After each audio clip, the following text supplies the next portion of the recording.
You're a disgrace as a wife. You hardly earn anything, and you use work as an excuse to avoid doing chores. You have the nerve to act high and mighty when you don't contribute anything to this household. The usual berating from my mother-in-law began again. However, this time I couldn't stay silent, and I raised my gaze to meet her arrogant, condescending eyes. What's with that look? She's right. You rely on me for everything but can't contribute anything to our home. My spineless, mama's boy of a husband would say his piece and then retreat, hiding behind his mother. Next to us, my father-in-law remained indifferent to our situation. I've had enough of you in this house. Get out. Words can easily spill from our mouths, but they can be terrifying and come back like a boomerang.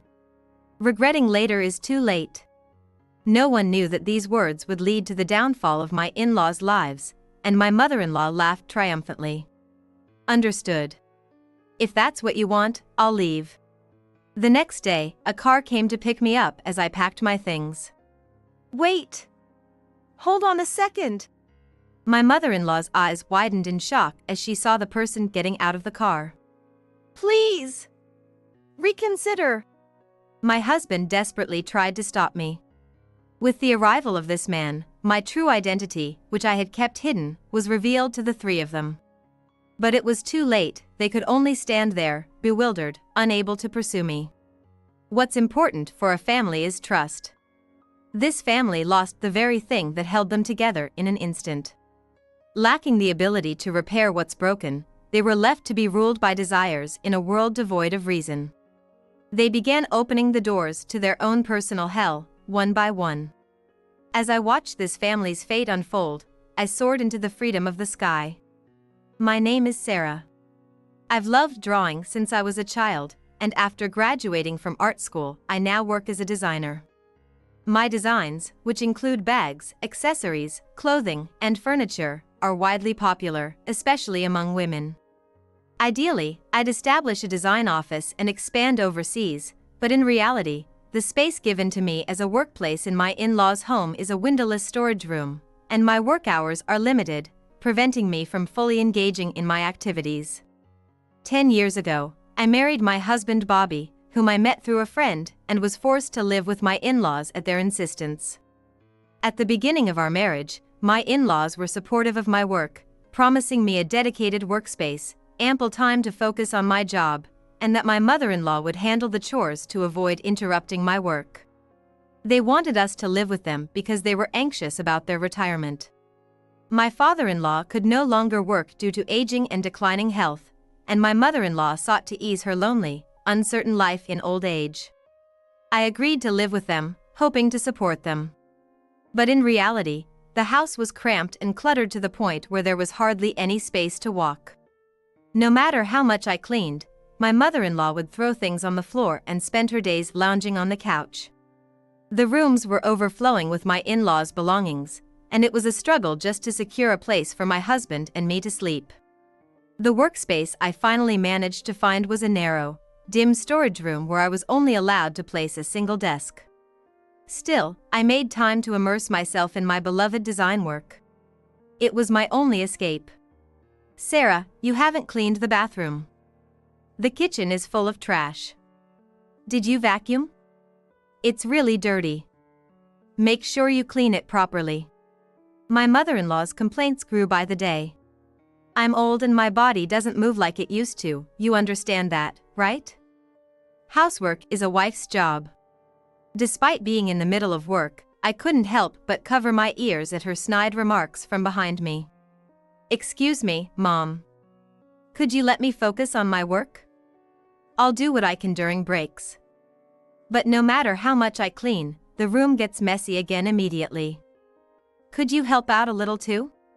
I didn't mean to leave everything to my mother-in-law. I believed that household chores should be shared among family members. What did you say? You should be grateful we're letting you stay here without paying rent. What work? You're just using it as an escape and dumping everything on me. I see right through you. And asking an old woman like me to do housework, what an inconsiderate daughter-in-law. As soon as I spoke up, my mother-in-law went into a frenzy. I just wanted a little cooperation. Oh, poor me. I'm going crazy from the abuse I get from my daughter-in-law every day. I should have gotten a kinder daughter-in-law. With that, she grabbed a large bag and left. Work, what design? You're not doing anything significant. Anyway, make sure everything is done by the time I get back. She yelled so loudly the whole neighborhood could hear. For someone with a frail body, she moved quickly, carrying heavy bags. Despite her words, my mother-in-law was full of energy and frequently headed to a nearby watercolor painting class. At the beginning of our marriage, she empathized deeply with my love for painting and started attending watercolor classes herself, but now, her interest seemed to lie more with the handsome instructor than with painting. Her outfits became more extravagant by the day. Despite the risk of getting paint on them, she wore a new dress and full makeup every day. I hope the teacher likes this souvenir from my trip. Recently, she found friends at the painting class who were also idle, and she started enjoying tea parties and trips frequently. Her energy was astounding for her old body. She often went shopping, buying new clothes, shoes, and cosmetics, and enjoyed lavish lunches and tea parties with her friends, and even trips. You might wonder where she got the money, as she didn't work. Of course, her pension wasn't enough, and money doesn't just appear out of nowhere. In reality, my mother-in-law was using my father-in-law's pension and about half of my husband's income. No wonder we were short on living expenses. Every month, I received cash from my husband for living expenses, but the amount was gradually decreasing. I had no choice but to supplement the shortage from my own income, but the amount I was supplementing far exceeded what I received from my husband. When I wished for a little more money for living expenses, my husband would always side with my mother-in-law. A perfect mama's boy. Why are you being so extravagant? You're just wasting money. Stop begging for money when you don't even work. And I heard from Mom that you don't do any housework even though you're living here for free. His insults continued. I'm giving money to Mom because you can't manage the living expenses properly. Mom can handle the money much better than you. How could he say such things without knowing anything? Watching our argument, my mother-in-law smirked and said arrogantly, "That's right, I don't need your help. Bobby is on my side. As long as you're living in this house, you should do the housework properly. They say they don't rely on me? They live comfortably with the living expenses I provide. It's pointless to argue any further."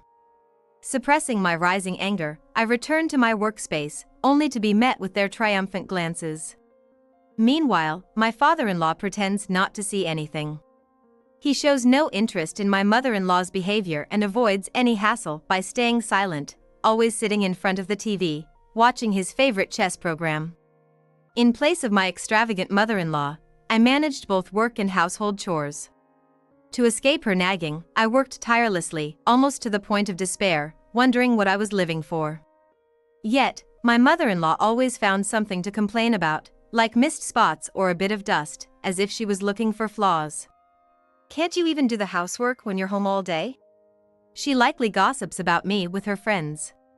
I lost the will to argue and just obeyed her like a slave, gradually accepting it as my fate.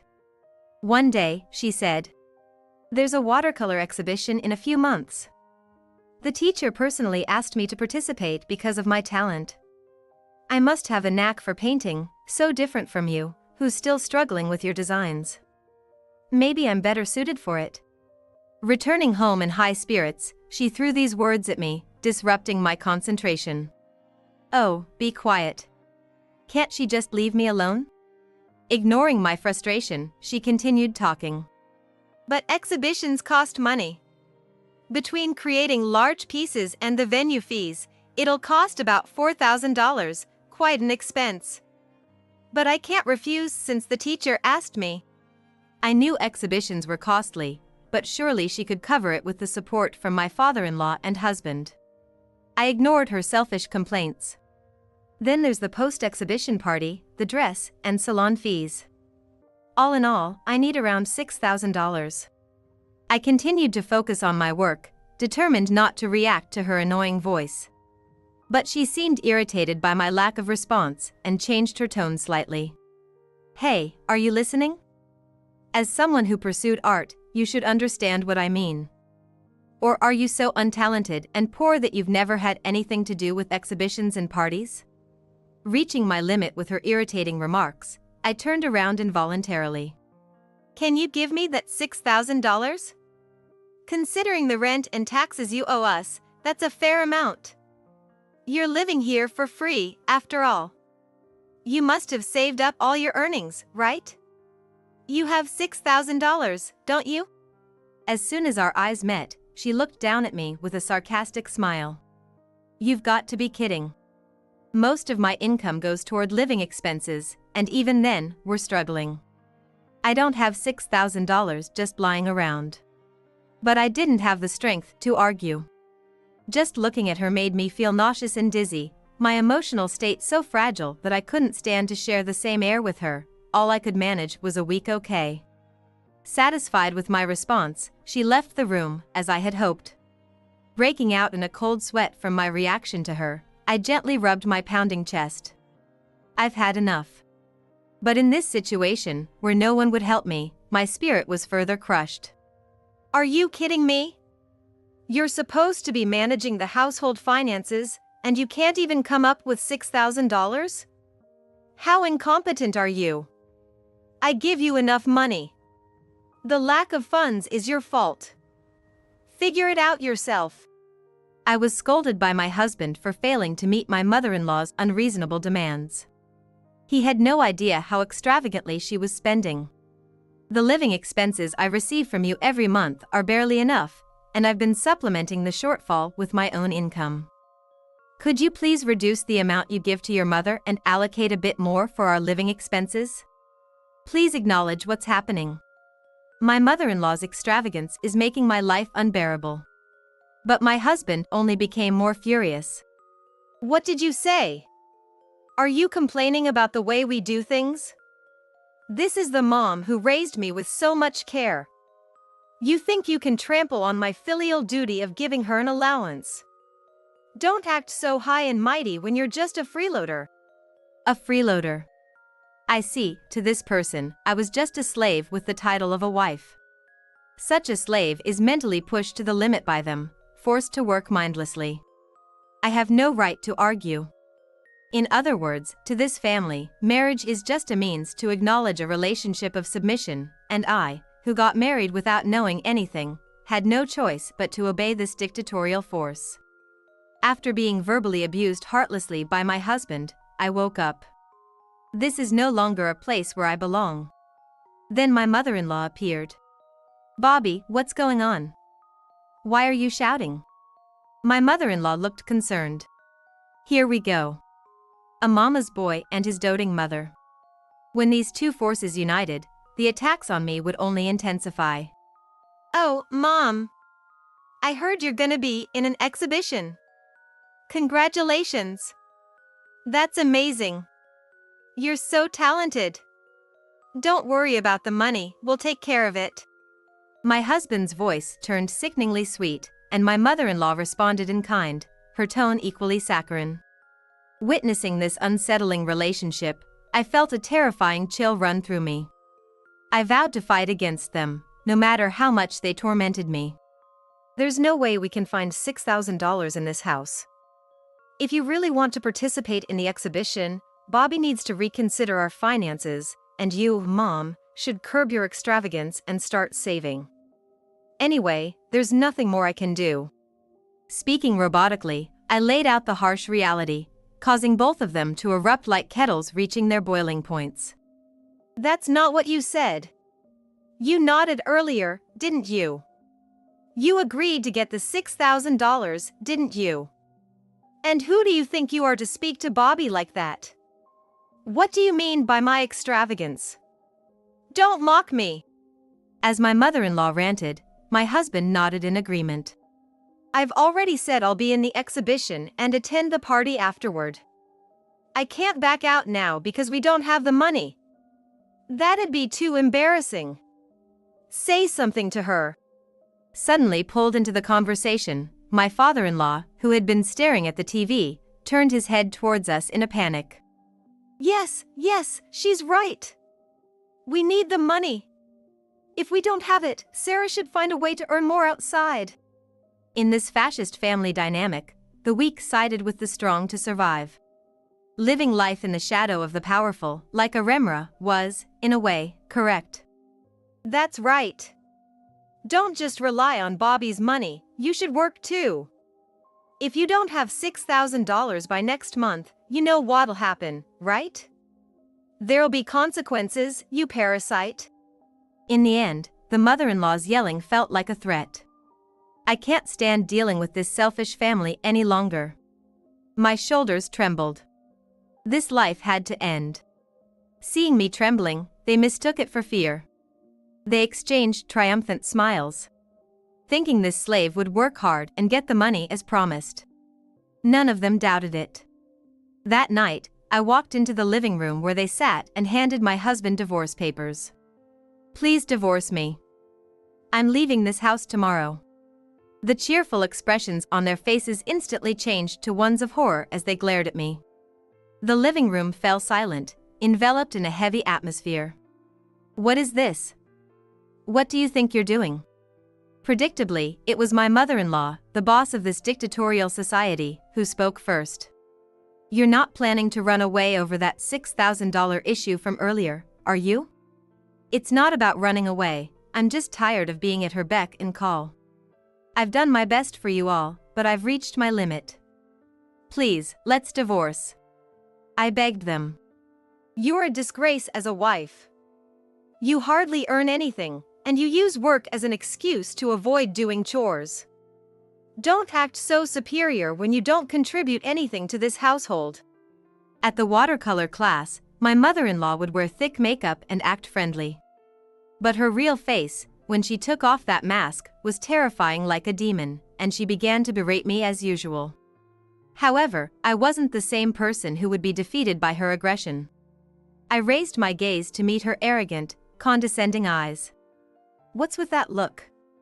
She's right. You rely on me for everything but can't contribute anything to our home. My spineless, mama's boy husband would peek out from behind her shadow, only to retreat quickly. Even if you leave, you've got no money, no place to live, and you won't find a job. You're ungrateful and act all high and mighty. A woman like you will just end up being abandoned by society. Hiding behind the formidable wall of my mother-in-law, he spewed whatever he wanted. Those words, I'll throw them right back at you. Meanwhile, my father-in-law continued to ignore us, his gaze fixed on the TV. Fine. I'm fed up with having you in this house. Just seeing you irritates me. Get out. Then my husband let out a high-pitched laugh. Did you really think you'd have a happy life with Bobby after getting married? That was a huge mistake. Bobby's always on my side. Marriage was just a way to make things easier for me. They exchanged looks and sneered. If you're gonna leave, then hurry up and go. Don't ever come back to us, you useless woman. Their abnormal mother-son bond was likely something even my father-in-law couldn't penetrate. But proving that this love is everlasting and unbreakable will be their trial from now on. Do they have the strength to fix it when even one gear of this love falters? No, they will probably just watch helplessly as it all falls apart. As I pondered this, I left the bizarre space behind. The next day, I was ready to leave, holding the signed divorce papers. Thank you for everything, I said insincerely as I stood outside the door. You have no place to live and can't survive on your salary alone. It'll be too late to come crying back to me. This clueless man stayed defiant to the end. But with nerves as thick as his, he might manage somehow no matter what happens. Don't worry about me. I'll manage just fine. My ride should be here soon. As I looked around, a large van pulled up in front of the house. Mom, I'm here. A man quickly got out of the driver's seat, approached me, and efficiently loaded my large luggage into the back of the van. What? Seeing this man, my mother-in-law was so shocked she stood frozen, her eyes and mouth wide open. What? Why are you here, sir? Mom. My mother-in-law looked between me and the man, her eyes darting around. Her jaw trembled, shaking the excess flesh on her chin. Mom, what's wrong? Who is this? Do you know him?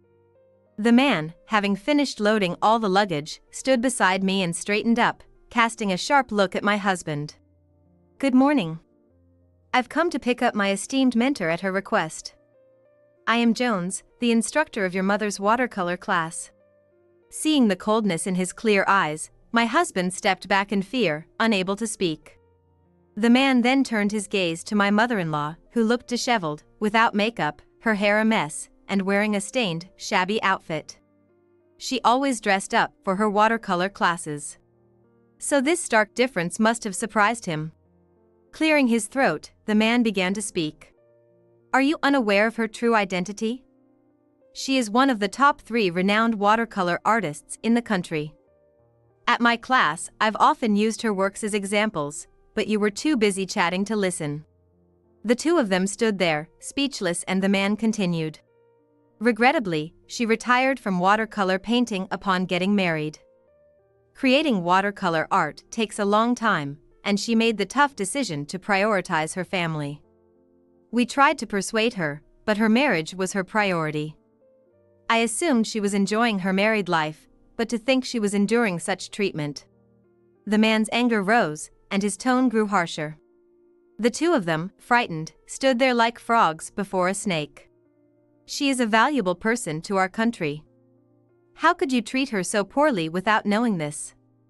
You've taken advantage of her without realizing how much she's done for you. Your future looks bleak unless you change your ways immediately.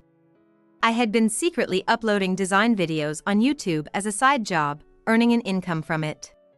Unlike watercolor painting, which requires many materials and space, design can be done with just a pencil, so I started it on a whim, and my channel quickly grew in popularity, and I became a successful YouTuber.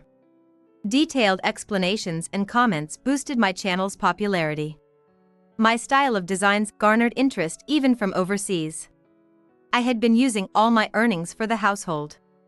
Upon learning this for the first time, my husband let out a defeated whimper and sat down. She asked me to look after you, and I've turned a blind eye to your numerous inappropriate behaviors. Your loud chatter that echoes through the classroom, your refusal to use paints because they might stain your clothes, your constant snacking, and your irrelevant personal questions. It was all very unpleasant. Don't come to the class anymore. The once haughty mother-in-law now looked small and humbled. She probably wished she could disappear into a hole. And forget about participating in the watercolor exhibition. We don't want someone as vulgar as you at the event. That final blow made my mother-in-law kneel, hung her head low, and she could only whisper a faint yes. I moved back to my parents' house until I found a new apartment, and I began a comfortable life with my savings from my single days. I also resumed watercolor painting, and as I posted various works on my popular YouTube channel, my subscriber count kept growing. One day, while enjoying my prosperous life, my phone rang. It was my ex-husband. Hesitantly, I answered, and a loud, angry voice burst through the speaker, nearly shattering my eardrums. What the hell is this? The household account you managed is almost empty. I gave you money every month, and you added your income too. There should be more left. Was he finally realizing how little he earned, or was my mother-in-law still splurging? Or was he just venting his frustrations at me because his life wasn't going as planned? His nonsensical rant made me pull the phone away from my ear. What are you talking about? Do you remember how much you gave me each month? That amount barely covered the electricity bill. It was never enough. He refused to listen to me. Most of the necessary expenses came out of my income.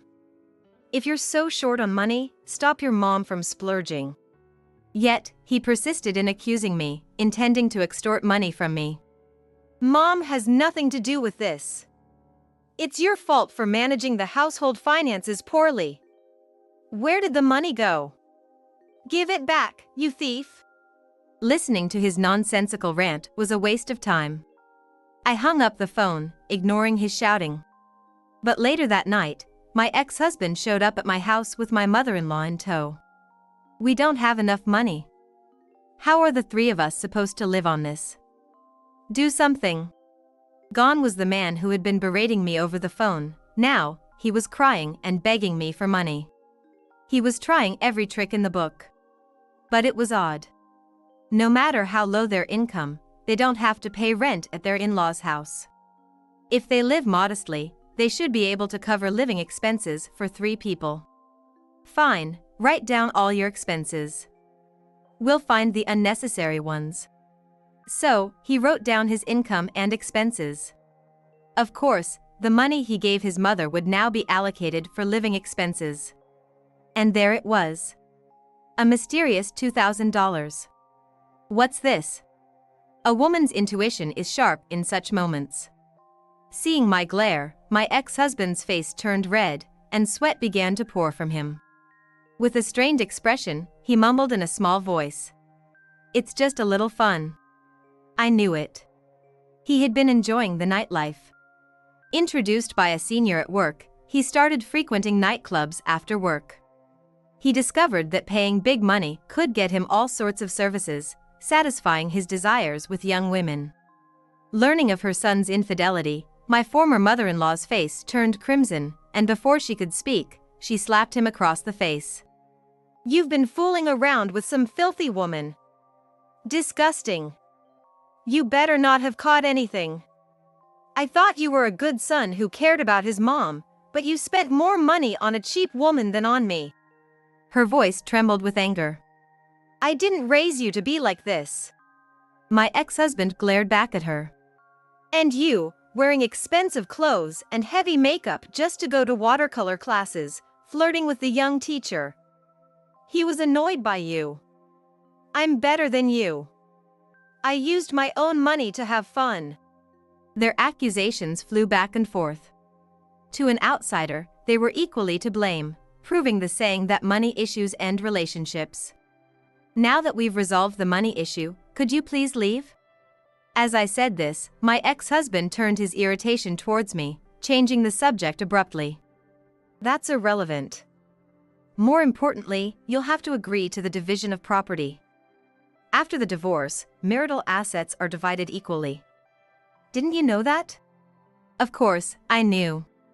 His mother, standing next to him, nodded vigorously in agreement. Even if their relationship was strained, they wouldn't hesitate to team up if money was involved. Fine. Then I'll take legal action as well. I pulled out a recorder and some documents. They briefly rejoiced, but soon looked puzzled. This recorder has recordings of the verbal abuse and harassment you both directed at me. And these documents are my daily household ledgers, with receipts for electricity, gas, and everything else. These are concrete evidence. If this goes to court, you'll undoubtedly be required to pay compensation. My ex-husband turned pale, while my former mother-in-law looked confused, not comprehending the situation. What do you mean, compensation? How much are we talking about? It seemed they still didn't grasp the severity of their actions. The amount varies depending on the extent and the victim's mental state, but it generally ranges from $10,000 to $60,000. My former mother-in-law's knees gave out, and she let out a high-pitched scream. What? $60,000? We can't afford that. Please, stop. Don't do this. We'll apologize for everything. She crawled towards me, desperate. Even if we split the assets, most of my share is gone. I used nearly all my income to cover the household expenses, so my savings are minimal. Even if you get a share, the compensation will cost you more.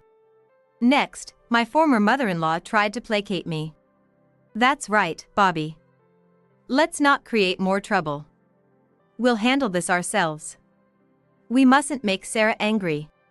But my ex-husband, with a sinister smile, wasn't swayed by her plea. Don't pretend. I know you have a secret account with much more money in it. I saw your bank book. There were huge amounts in there. Supporting the strong is the way incompetent people survive in this world. My former mother-in-law switched sides once again, adjusting to the changing dynamics between me and my ex-husband. Is that true? You liar. How dare you deceive me? Now that we know, you can't make excuses. We'll get our fair share. Truly ignorant and naive parent and child. I am so amazed, I almost lose my words. Asset division, as you might know, only includes assets acquired after marriage. Did you check the dates on my account history? Those savings are from before our marriage, when I was single. They're not part of the division. So, they'll get very little. That seemed to settle the matter. My former mother-in-law switched sides again, glaring coldly at my ex-husband. You're useless. You said we'd get the money back, but now we're just leaving in disgrace. I can't rely on you anymore. Realizing he couldn't take anything from me, my ex-husband resorted to his last tactic. I'm sorry. Please, let's start over. He changed his attitude again, groveling with his forehead on the floor, tears streaming down. Pathetic. No matter how dramatic his performance, my feelings wouldn't change. Well, if you return all the living expenses I paid and give me your entire salary for our future living costs, I might consider reconciliation. Of course, I was joking. But he took it seriously, holding his head in despair. Living is tough. You should work hard and support your parents. With that, they left, defeated. Even after that, my ex-husband struggled with money, repeatedly bothering me and showing up at my parents' house begging for money. Finally, we consulted the police, and a restraining order was issued against him. Since then, I haven't seen him, nor do I know what he's up to now. However, I heard rumors that he couldn't give up his nightlife, throwing money around the bars every night, while my former mother-in-law became even more obsessed with young men, starting new hobbies and wearing expensive clothes and jewelry. As for their relationship, they no longer looked at each other affectionately, instead turning their backs and sometimes hurling insults. They couldn't fix the broken gear of their relationship, and it ruined their lives. Although my former father-in-law remained indifferent, the rumors of their family's collapse quickly spread in the neighborhood, making him feel ashamed. Perhaps, seeing the state of his family, or fearing his pension would be drained, he decided to live quietly elsewhere. As for the source of money for this spendthrift pair, it was likely consumer finance companies. Soon, terrifying debt collectors will visit those two, dragging them into their own personal hell. Meanwhile, I began living alone in the city, fully resuming my watercolor painting, creating numerous works for the world to see. Looking down at the town from the plane window on the way to the International Competition Award ceremony in France. Somewhere in this town, those two are still struggling with no money and nowhere to escape. What do you mean by keeping your son handcuffed? I went to help my son's family move one day. To my surprise, I found my 4-year-old grandson handcuffed in an empty house. My grandson was crouched down, surrounded by empty bread bags and a foul smell. Seeing this, I called my son furiously. However, he seemed confused. Huh? We've already moved out of there. What? The identity of the handcuffed child turned out to be quite alarming. I had been widowed a few years ago and now, at 62, lived alone, working twice a week as a hobby class instructor. I enjoyed my job, known affectionately by my students, and it was a source of fulfillment outside of work. My main joy in life, besides my job, was my 4-year-old grandson, Nick. One day, after finishing work, I checked my phone and found a message from my son, Bob, showing the cute birthday party of my grandson. Nick is already 4 years old. Happy birthday! Can I bring him a present next time? Bob replied, come over any time. At 34, Bob had worked hard to secure a respectable job and was living in the next city with his family. I wasn't very close to his wife, Jennifer, and saw her maybe twice a year. Without a specific reason, I found it hard to visit. A week later, I bought a character toy for Nick's birthday and some local sweets that Bob liked, and visited their house after a long time. As I opened the door, Nick ran towards me, his face lit up with joy. "Grandma." I was delighted and hugged him. "It was your birthday, wasn't it? Happy birthday." Then Jennifer came and took Nick away from me. "Nick, let go." "Hello, Emily, thank you for coming today." She smiled, but her words felt cold. "Jennifer, I'm glad to visit. It's been a while, Bob." Pretending not to notice her attitude, I went to the living room and handed Jennifer the sweets and Nick the wrapped toy. Nick's eyes sparkled as he unwrapped it. And he immediately started playing with it. "Mom, Nick is really happy." "Thank you." "That's fine. I don't see him often, so it's the least I can do." After that, we were having a light-hearted conversation, watching my grandson play happily, when my son's phone rang. He said, "It's a work call, I need to step out for a moment," and left the room. "Bob is still busy, isn't he?" "Jennifer, you're doing a great job with Nick."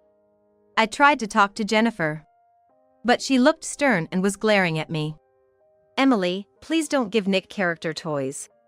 She said this coldly, without expression. "Why? Last time I saw him happy with this character on TV." "You don't understand. We're focusing on educational toys so he can follow in Bob's footsteps. This kind of toy is a bad influence." Jennifer frowned unhappily, and I felt dejected. "I'm sorry, I didn't know." But she continued to criticize. "And these sweets too. They might be fine for Bob, but I'm careful about Nick's diet. They have additives." "Okay, I'll remember that." "I'm sorry." Bob returned. And Jennifer's mood instantly changed to a cheerful demeanor. Even as we continued talking among the three of us, I couldn't help feeling a bit uncomfortable. So I decided to leave early. As I was leaving, Nick waved, saying, "Grandma, come again." Jennifer gave me a strained smile. Bob and Jennifer met at a speed dating event and married quickly. I was worried about their rushed relationship, but they seemed happy. Jennifer mostly raised Nick alone, and I was grateful for that. Still, her occasional sharp comments weren't new. She must care about Nick. Perhaps Jennifer, being estranged from her own family, was opening up to me in her way.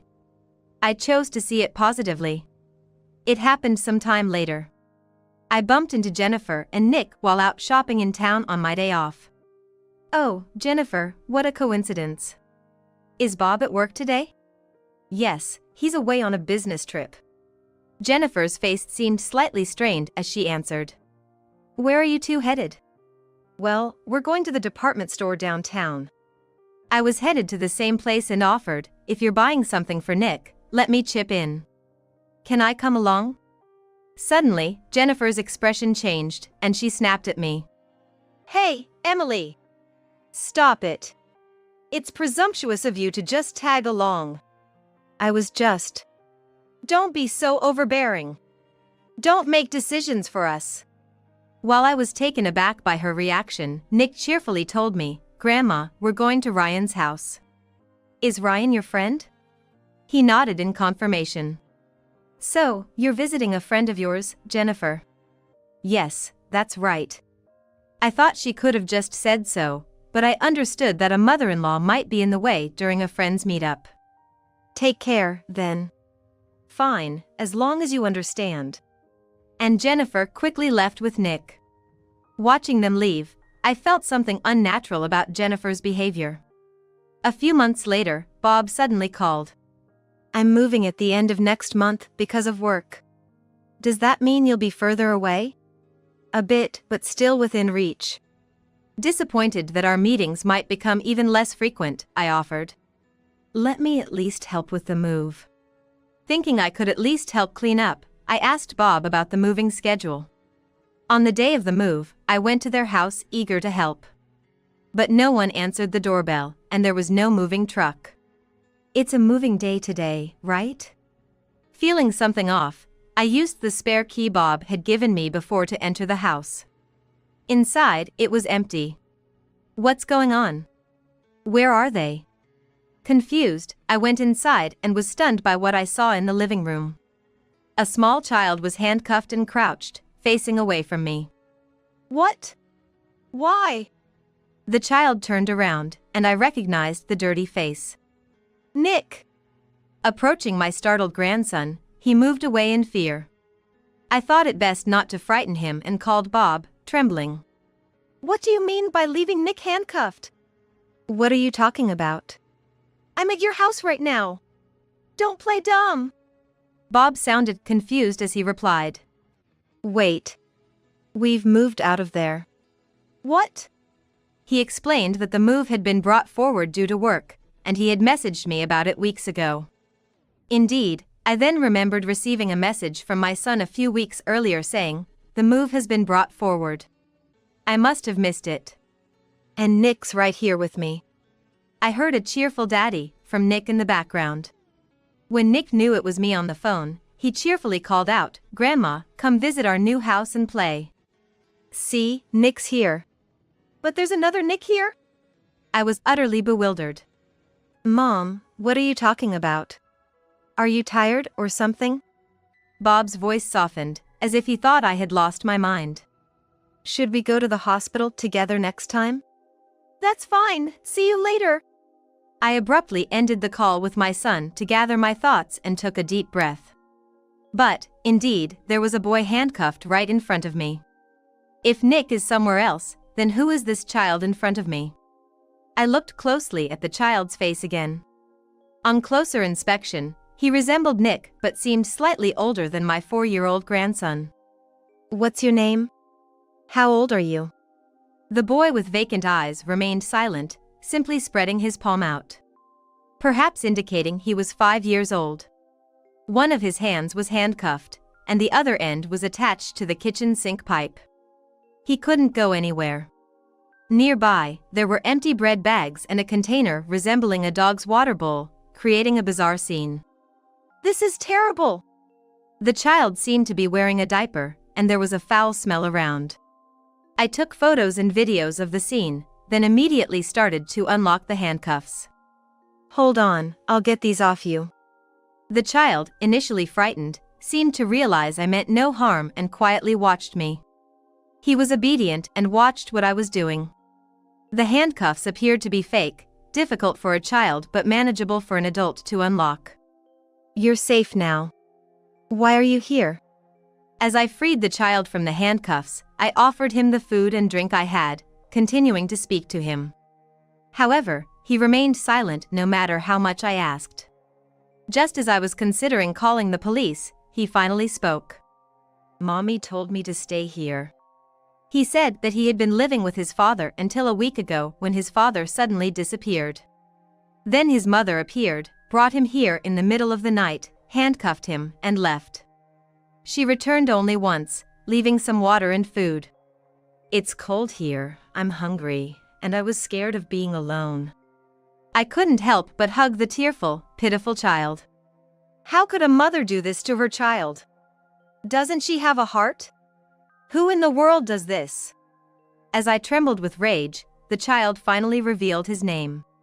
So that's how it is. With shaking hands, I took out my phone again and made a call. After explaining the situation, the person on the other line was speechless but promised to come right away. Later, I took the child to the hospital. The next day around noon, I was hiding in a certain place. Soon, I heard the front door unlock and footsteps approaching. I brought food. A woman holding a supermarket plastic bag entered the living room of the house where I was waiting in a closet. I was quietly observing the situation from inside the closet, holding my breath. But the living room was empty except for the handcuffs. Seeing this, Jennifer's face turned pale. Hey, Ryan! Where are you? Answer me! Yes, the boy's name was Ryan. The same friend my grandson had mentioned visiting before. And his mother was Jennifer, my daughter-in-law. Ryan had told me everything. That's why I was waiting in my son's old house, expecting Jennifer to bring food today. Jennifer seemed to be frantically searching the house, opening doors loudly. Ryan isn't here anymore. Emily, what are you doing here? Jennifer, startled to see me revealing myself in the living room, looked as if she was about to collapse. I found the boy. He's been taken to a proper place for protection. Realizing her actions were discovered, Jennifer clicked her tongue and appeared to be deep in thought. Why did you do this? Tell me the truth. Speaking gently to avoid upsetting her further, she suddenly started crying. Actually, before I met Bob, I was in a relationship with a man named Matt and had Ryan out of wedlock. Jennifer spoke, looking down, seemingly in pain. But Matt was abusive, and we split up. That must have been hard. What happened next? In the end, Ryan was taken in by Matt. I didn't want to let him go, but I had no income, and Matt forcefully took him away. She struggled to speak, evidently pained by the memory, but continued. Even after marrying Bob, I would often visit Matt's apartment because I was worried about Ryan. The day she said Nick was playing with his friend, she was actually heading to Matt's apartment. She arranged for Nick and his friend to meet regularly, giving them a chance to play together as brothers. It's sad for both being only children, so I thought it was better this way. Yet, a week ago, after Matt contacted Jennifer, he disappeared. His apartment was vacated, leaving Ryan with nowhere to live. She brought Ryan to this house, which still had a contract until the end of the month. I swear, I've had no relationship with Matt since marrying Bob. But Ryan is still a precious child to me. As I listened without responding, she looked up at me with tears in her eyes. But I couldn't jeopardize my family with Bob. You're a mother, you must understand. Jennifer collapsed on the floor, crying. She appeared to be a very caring and devoted mother at that moment. You said Ryan is a precious child to you, right? Yes, of course. I coldly responded as I looked at her. Then why would you handcuff him, make him wear a diaper, and refer to his food as feed? That's... Her facade of a tragic heroine froze. I thought you were dedicated to education, but is this how you treat a child? There's nothing I can say. Jennifer's eyes darted around, sweat forming on her forehead. And what about this? I took out my phone, played a video, and showed it to her. It showed Nick and his friend playing in front of Matt's place. And Jennifer's voice could be heard from inside. You were taking Nick to Matt's, driving boys out, and having an affair, weren't you? Well, this is... I had found Ryan's apartment the night before and talked to the neighbors. One of them, concerned, had recorded the video. Can you still say you care for the children? You were having an affair with Matt, right? Jennifer's face turned red with anger. Bob knows we're a happy family, right? Please don't destroy it. Don't tell him. As she desperately pleaded, I brushed her off. Why should I keep quiet? Because Bob is. She stopped as the balcony door opened, and there stood Bob. Because I'm a lawyer? Bob.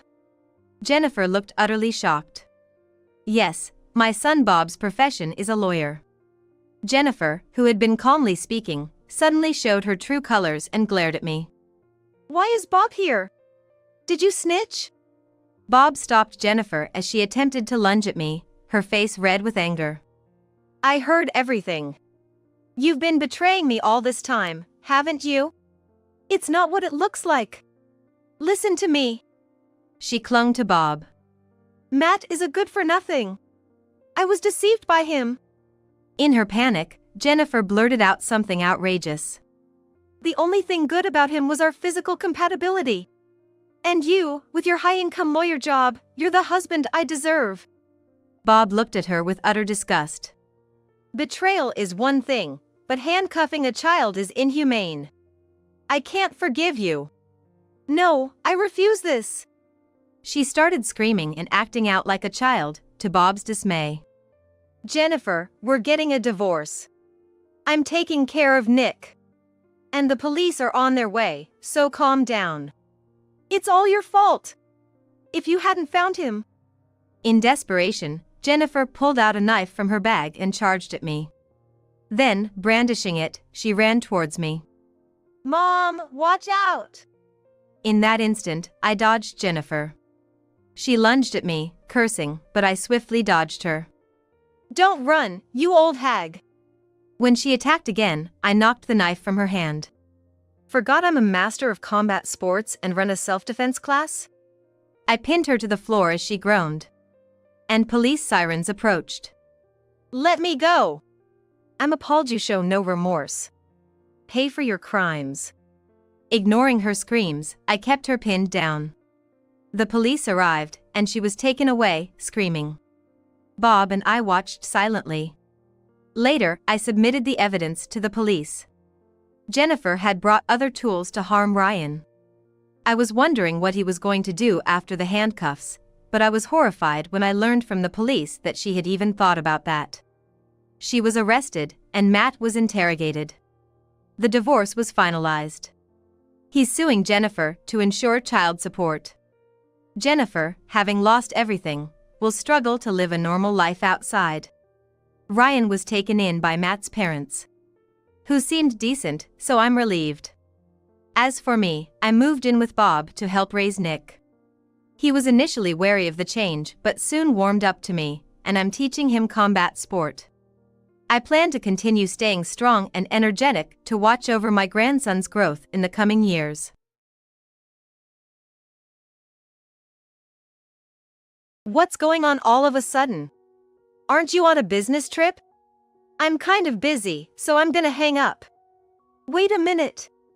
Is there something else? You're at home today, right? Yeah.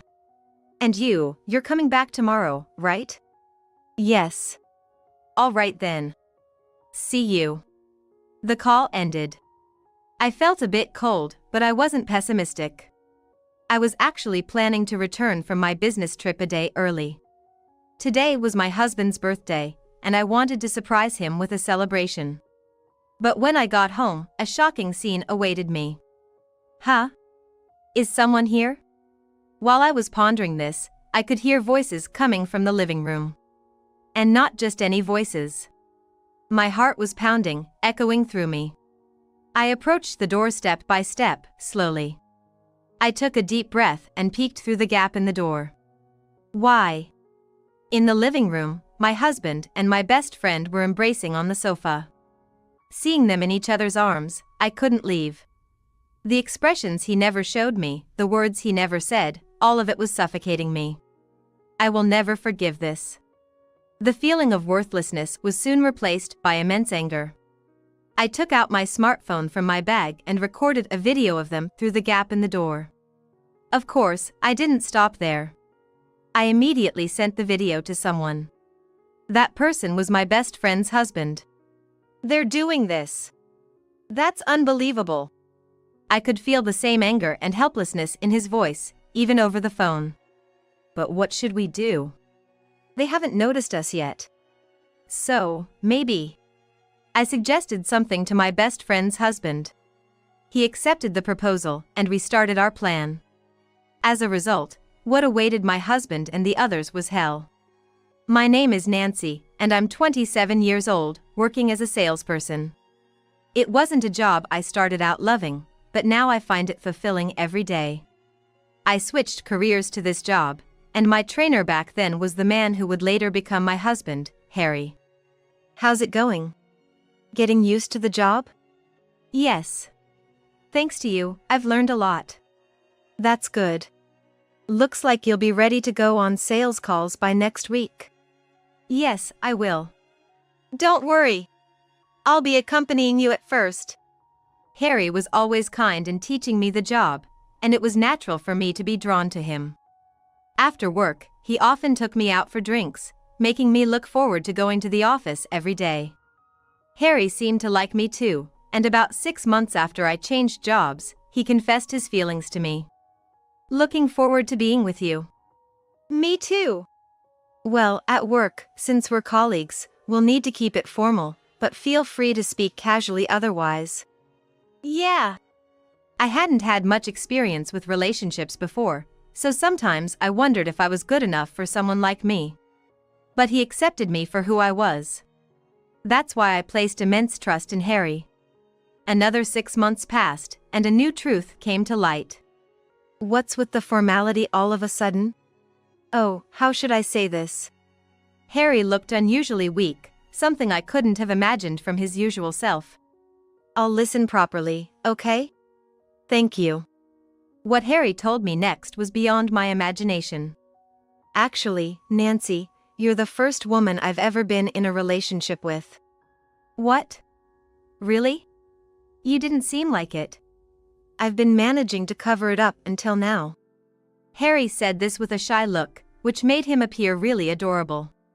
I wondered why such a great guy had never had a girlfriend before, but I thought it would be rude to ask and kept it to myself. 2 months later, on my birthday, Harry proposed to me. Of course, I accepted immediately. Here, this is for you. Thank you. It was a ring adorned with a small diamond. Overwhelmed with joy, I hugged Harry. Are you happy? Of course I am. I'm so happy. After that, we rented a new apartment and moved in together. We officially became husband and wife, starting our new life. That's when I got a call from my high school best friend, Adriana. Why didn't you tell me? About what? Not about what. About your marriage. Oh. Right. I had told Adriana about our relationship, but I hadn't informed her about our marriage. Sorry. We've been busy with finding a new place and all. That's okay. Can I come over to visit sometime? Sure, but... And I've got something I want to tell you, too. Okay, got it. From past experience, I knew that when Adriana said something like this, it usually wasn't good news. I mentioned this to Harry. My best friend wants to come over, is that okay? Of course. Thank you. A week later, Adriana came over. I went to the door as the intercom rang. When I opened it, there were 2 people standing there. Well? This is Hugo, my fiancé. What? I exclaimed so loudly it seemed to echo throughout the house. Hearing this, Harry came over. What's wrong? That was quite a shout.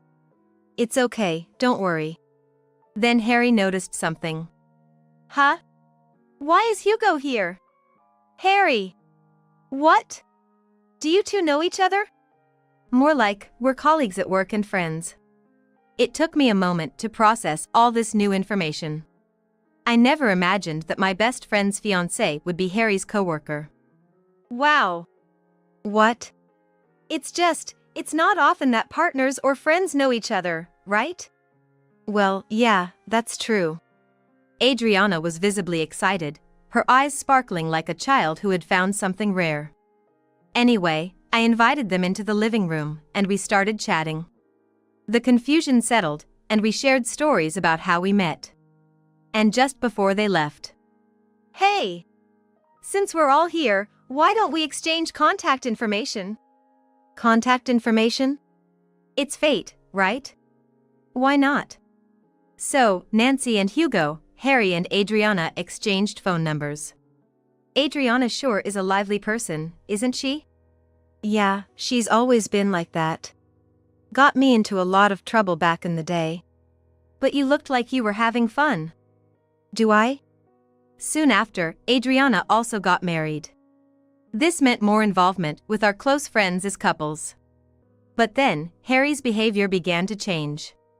I first noticed it one day when he came home from work. Why didn't you answer your phone? Huh? You called? And have you been drinking? The smell of alcohol wafted around Harry as he spoke. Yeah.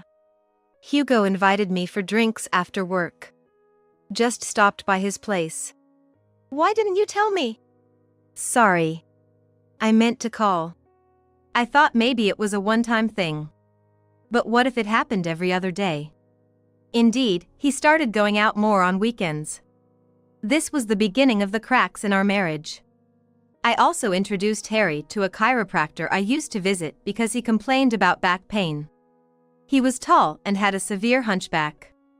But when he came back from the chiropractor, he looked remarkably better. You look different. Do I? But I do feel lighter. You definitely look more handsome. Thanks. I was amazed how much of a difference just straightening his back made. And his face seemed to have regained some vitality too. It was when Harry started going to the chiropractor regularly and I accompanied him once. In the treatment room, I had an unexpected reunion. Could it be Michelle? Nancy, is that you? Why are you here? I transferred here from another place. Oh, I see. Michelle was another good friend of mine, like Adriana. We were all in high school together, but she moved away in our sophomore year due to family reasons. It's been since high school, hasn't it? Yeah. I never thought we'd meet here. Me neither. Michelle's massage skills were impressive. It was clear she had a lot of experience. Be sure to come back. I will. As I was paying, I noticed Harry, who had finished his treatment earlier, was comfortably chatting with Michelle on the couch. I left the place feeling a bit uneasy. On the way home. Wow, I feel really refreshed today. You do look great. But I wanted to ask you something. What's up? You seemed pretty close with Michelle. What? Nancy, you know her? Well, she's a friend from middle school. Really? Yeah, but I just found out today she works there. Oh, I see. Michelle is your friend. Is something wrong? No, not really. Let's just head home. I'm hungry. Though I had my doubts, I decided not to dwell on it further. As time passed, we might become acquaintances. I thought. Life was relatively peaceful, but Harry's late returns were still the norm. As newlyweds, this was starting to bother me. Isn't it strange you're always this late? What's wrong all of a sudden? We are still newlyweds, you know. Yeah, that's true. He seemed not to grasp the seriousness of the situation. But that wasn't all. It's like it's none of your concern. That's not true. I've been thinking about a lot. Can't help it. A bit early, but... Huh? Harry handed me a small box. It reminded me of the one he had when he proposed. I opened it. And found a ring inside. Small, but brilliantly shining. But why? You forgot? Day after tomorrow is Nancy's birthday, right? I completely forgot. I've been asking Hugo and others for advice on what to give for your birthday. Yes, I drank and came home late, but it wasn't because I disliked Nancy. Really? Really. Harry gently hugged me after saying that. It was more than enough for me. I felt Harry's love for me anew. After giving me the ring, Harry started coming home earlier and stopped coming back drunk. I really thought everything was finally settled. Months passed and the season changed to a cold winter. On Christmas Eve, we decided to gather at our house. It was Harry and me, Adriana and her husband, and Michelle. After enjoying some drinks and having a great time, Adriana, already feeling good, made a suggestion. Why don't we all go for a walk a bit? That sounds nice. Nancy, what do you think? I think it's a great idea. Then let's go early. We headed to a nearby park. As we got close, the place was crowded with people because of an event. There are so many people here. Indeed. We should stick together so we don't get lost. As we walked towards the park, we quickly got separated. I had left my phone at home since it was only a 10-minute walk. Why do I always forget it at times like this? I pushed through the crowd, looking for Harry and the others. Unable to find anyone, I sat down on a bench at the edge of the park. Where could they be? I heard whispering behind me. Turning around, I saw several trees, like a forest. Squinting, I could make out the shadows of a man and a woman, apparently kissing. Suddenly, someone spoke to me, nearly making my heart jump out of my chest. Nancy? What are you doing here? Oh, Hugo! I got separated and was looking for everyone when I saw you. I see. I glanced back at the forest where I had seen the two people, but they were gone. For now, we decided to head back to the entrance.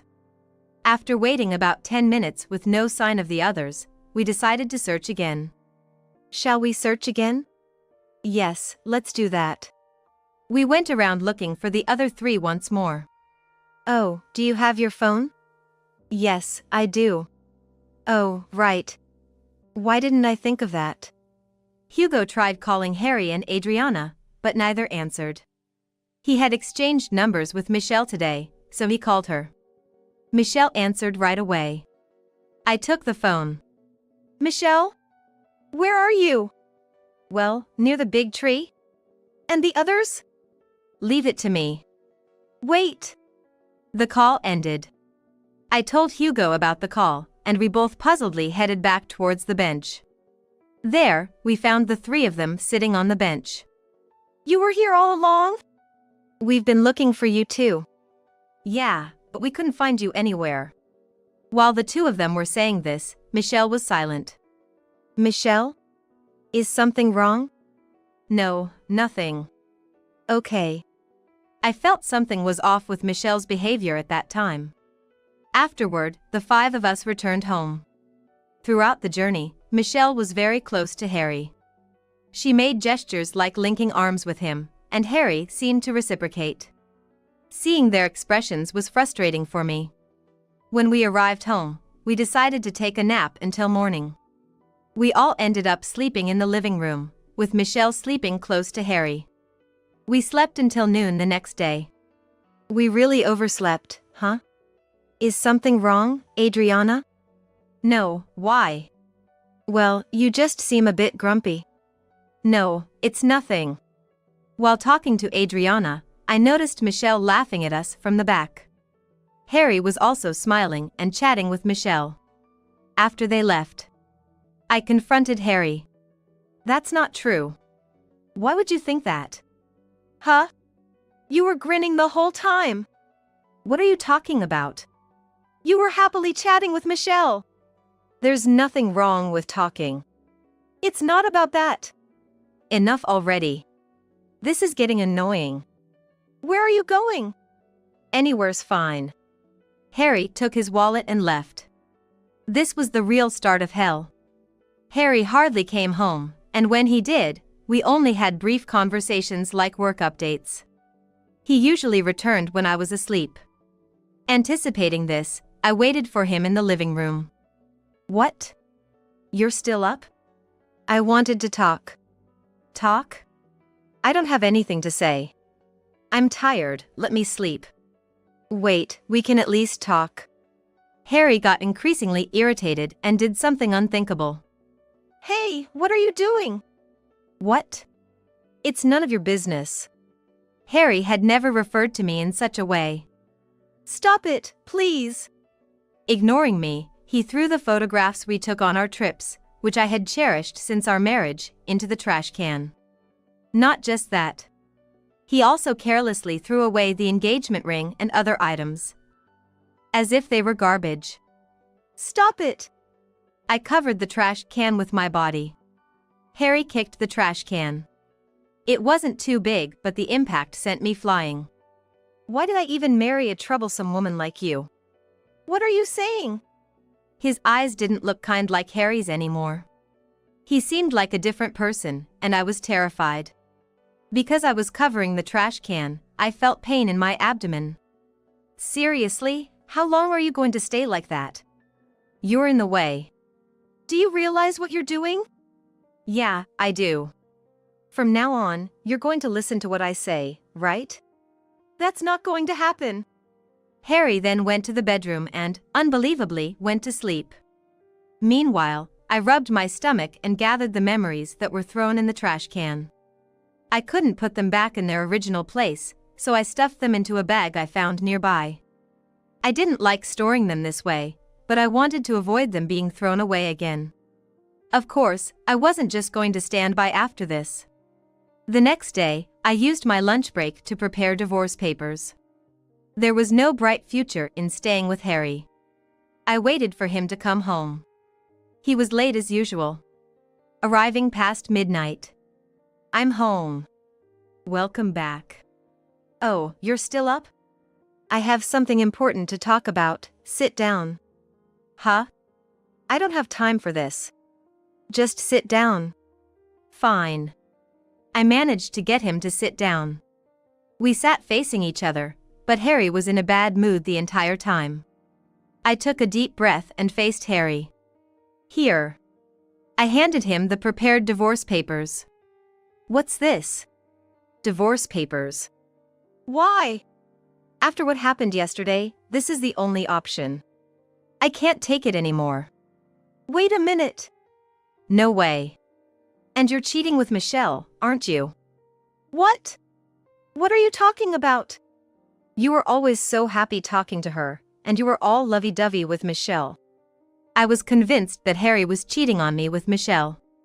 Aren't you misunderstanding something? Sure, we talked, but that's only because she started the conversation. That doesn't mean you're not cheating. Are you serious? Harry seemed unfazed. If you doubt it so much, why don't you ask Michelle? But if you two are in cahoots, asking won't mean anything. All right. Harry started making a phone call. Who are you calling? Just be quiet for a little while. 30 minutes later, the doorbell rang. Wondering who it could be at this hour, I went to the door. There stood Michelle. Michelle! So that was your phone call earlier. Can I come in? Sure. Now it was me, Harry, and Michelle. I was a bit tense, but I couldn't back down.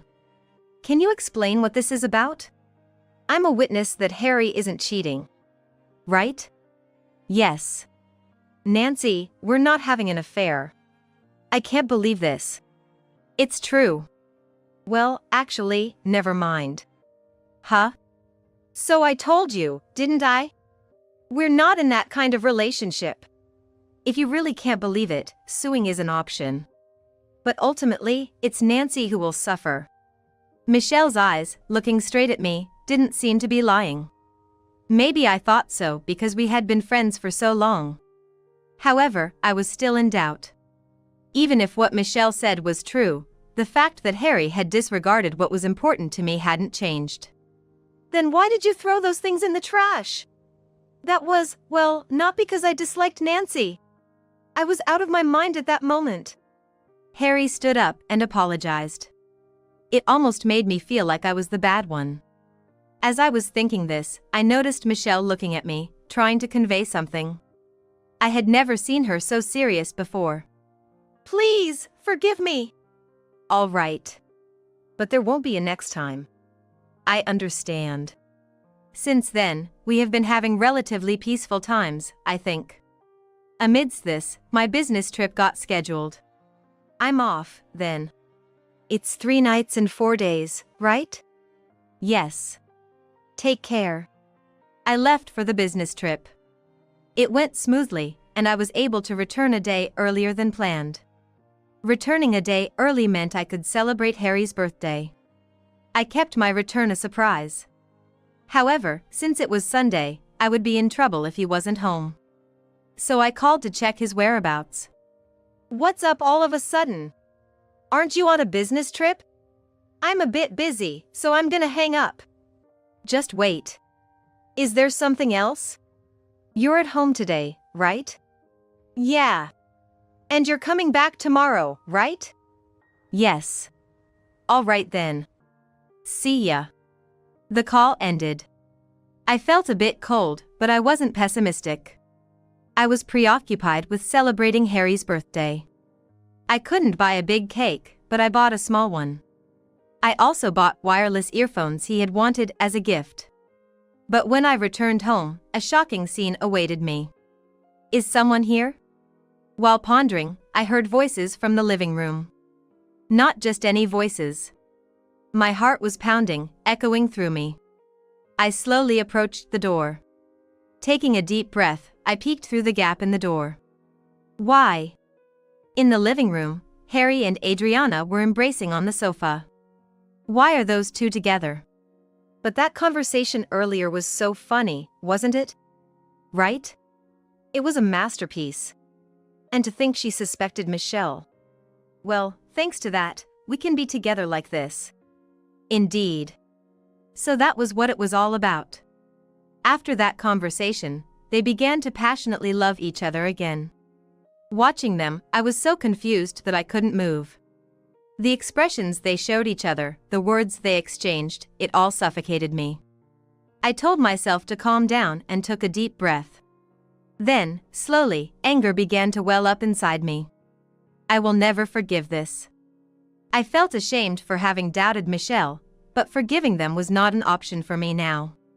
I took out my smartphone from my bag and recorded a video of the two through the gap in the door. But I didn't stop there. I had an idea. I decided to send the video to someone. It was Adriana's husband, Hugo. Did you see the video I just sent? She's doing this. Unbelievable. She's been deceiving me. No, it's worse than that, Harry. I could feel the same anger and helplessness from Hugo over the phone. But what should we do? They haven't noticed us yet. So, maybe. I suggested something to Hugo. He agreed to the plan, and we started our actions. What awaited the husbands was hell. I quietly left the house and waited for Hugo's arrival. Sorry, I'm a bit late. No problem. Are you ready? Of course. We entered the house again. From the living room, we could hear their intimate noises. Peeking through the gap, I felt nauseous. Are you okay? Thank you. I'm fine. Hugo's fists were trembling, perhaps from the force of his grip. By the way, is Hugo okay? Yeah. He's fine. He's quite oblivious. I see. He's good at his job, but he's too serious and boring. That's harsh. It's okay. I'm just using him as much as I can. Unable to bear it anymore, Hugo opened the door and barged in. What the hell are you two doing? Hugo looked like he was about to hit them. He must have wanted to. But he spoke calmly instead. The two were frozen, unable to comprehend what was happening. Really, such foolish people. What? Well, I guess I'm part of that too. And weren't you supposed to be on a business trip? I was supposed to be, but I came back a day early to celebrate your birthday. For this, I threw the present and cake I had bought at Harry. What's this? A present for you. Really messed up people. Human trash is what you call people like you. Adriana reacted to those words. What? It's because you're boring. Harry is so much better than you. Hey! Hugo, please calm down. So? What are we going to do now? It's obvious. We're getting a divorce right away. The two seemed not to have considered that seriously. They were showing a look of surprise. If so, they were truly foolish. But wait! What about Michelle? Adriana confronted Harry. What are you talking about? Even last time, you two had a suspicious vibe, right? It was like seeing myself from a little while ago. Call Michelle here. I sensed this was about to turn into a real mess. Adriana thought Harry and Michelle had an affair, but considering what happened before, that seemed unlikely. Harry called Michelle. She arrived here in about 10 minutes. What's going on with everyone? Adriana immediately attacked Michelle. You were having an affair with Harry, weren't you? What? No way. Right? Yes, of course. Then why were you so clingy? Michelle started laughing. Oh, that? Well, what's so funny? Because it's just as I imagined. Huh? My reason for getting close to Harry? It was to draw you out. I couldn't quite grasp what Michelle was saying. What do you mean? We all gathered and I suspected something between the two. I was testing to confirm it. Why didn't you tell me? Because Nancy, you can't hide your feelings. Michelle was right in what she said. If I had been told, I would have been staring at the two of them. But was what I did too meddlesome? Not at all. Well, after doing all this, it might be hard to live a normal life from now on. Oh, right. I have something to ask Michelle. I whispered in Michelle's ear. Ah, I see. Leave it to me. Michelle seems to know things I don't. Then Harry and Adriana reacted. Hey! What are you talking about? Nothing important. Aren't you embarrassed, whispering like that? Not at all. Anyway, you'll probably be hearing from a lawyer later. Look forward to it. That's how it is. Can you two leave now? You're in the way. They hurriedly dressed and left the house together.